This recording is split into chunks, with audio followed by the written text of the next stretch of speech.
Excerpt from the Journals of Zelligar the Unknown. Newmont 5, 961 A.E. The sculptor took his time completing the project.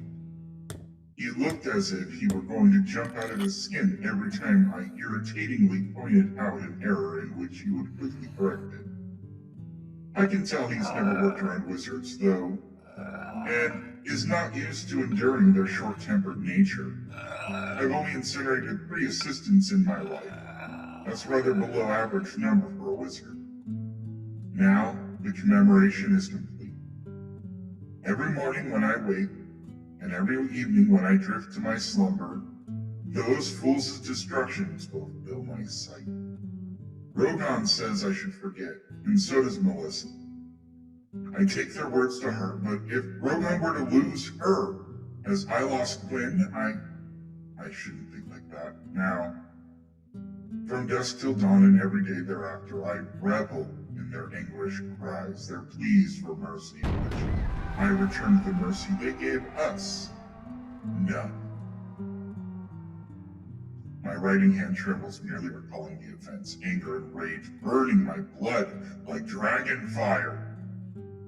What was once a town is now a burnt husk of lumber and charcoal. There were not even bodies for the scavenger to pick from.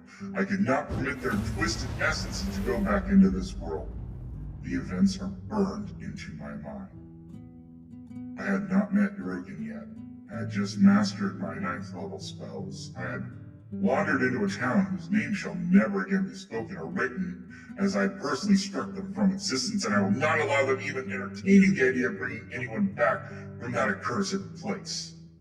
I have cursed the earth in which it stands and destroyed the souls of the inhabitants. There is nothing left. But brought about my rage and vengeance in such a final manner, I have kept the tale close to my heart. But I feel it's time to at least put it on a parchment, to see if by writing down these events the pain in my soul may ease. I hope that by recalling the events I further glean a plot that I may use to further punish those who took away Quinn. The town was like others I've been to, quiet, reserved, wary of outsiders. I was still in the process of mastering my powers, but due to its location in the mountains, I was a perfect spot to practice high-level spells without destroying anyone's property.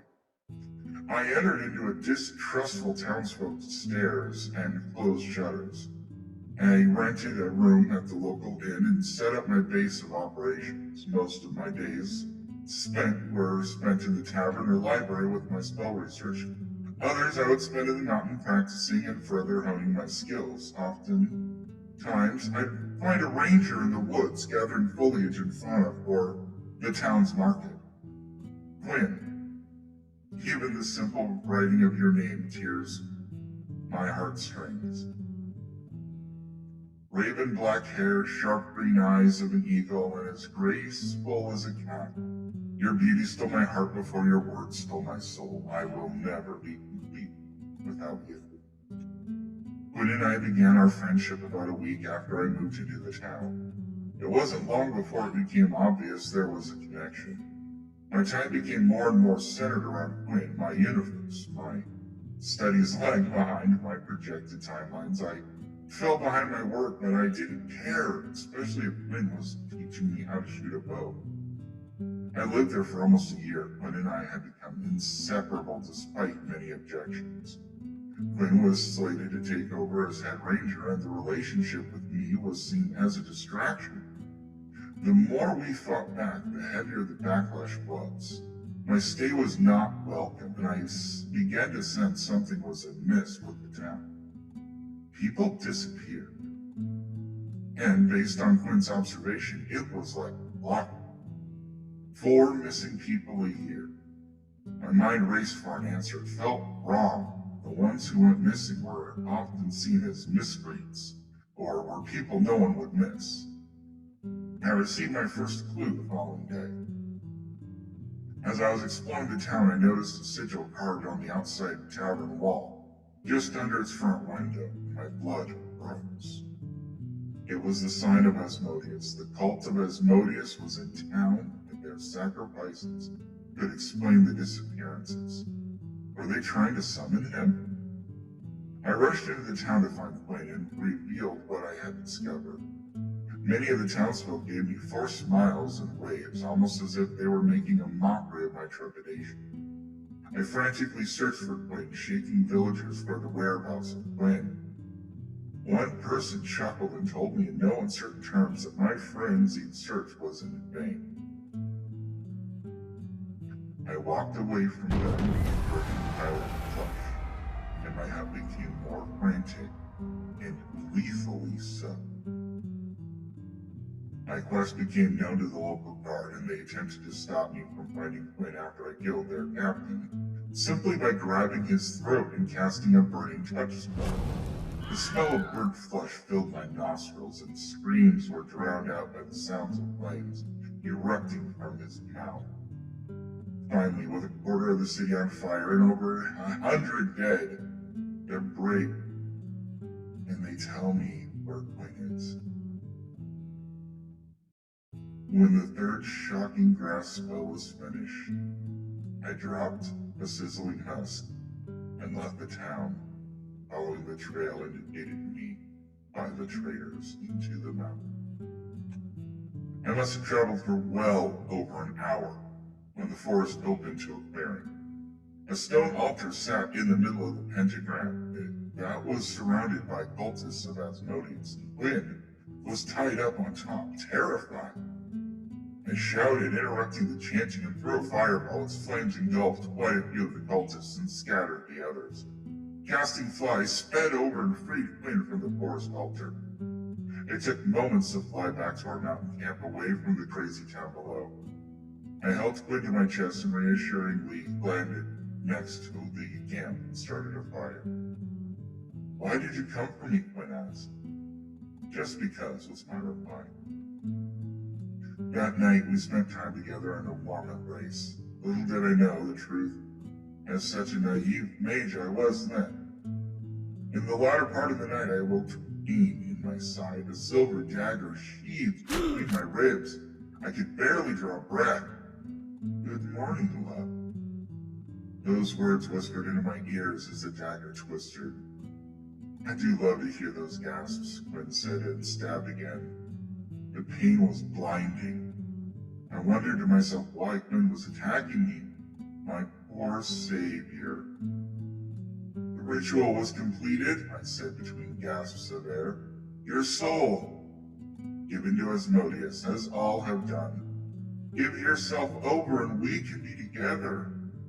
I knew deep in my heart they were gone. I felt no light, no spark, nothing that was who they were. My Quinn was long gone and never coming back.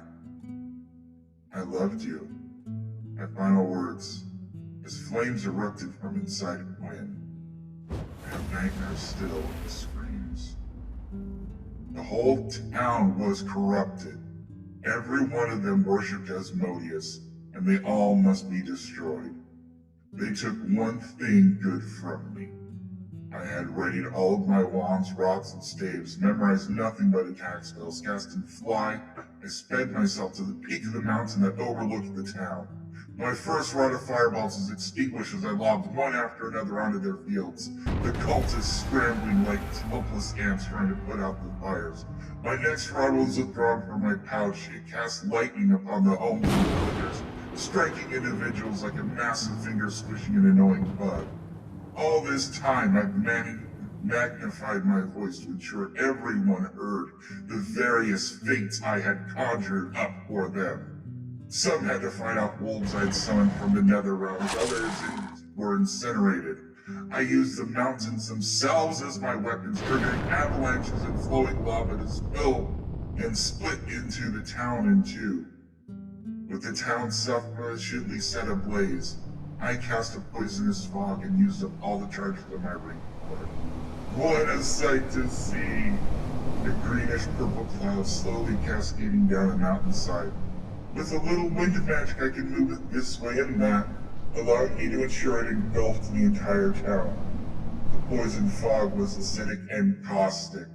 I cackled with glee as the screams filled my ears on the peak I perched upon. I saw a line of cultists retreating on the other side. A small movement of my wrist unleashed 20 fireballs I had stored in my wand. The fiery rain fell upon them, a scene which I had memorialized upon the very wall that was just finished. Recounting the tale did not lift my heart as I had hoped. Rogan and Melissa are happy, and I am truly glad he has found his love. I ache for my twin and friend, myself jealous of Melissa's affections to Rogan, the one person in the world who has never failed me. As for Gwen, I tried many times to reunite us, but their soul has been consumed by Asmodeus' fate, unimaginable. Asmodeus himself now is on my list of aggressors, and should I find any of his worshippers, I'll make sure he gets my message. I will be coming for you. Thank you for watching. Please smash that like and subscribe button for future videos of the Arcman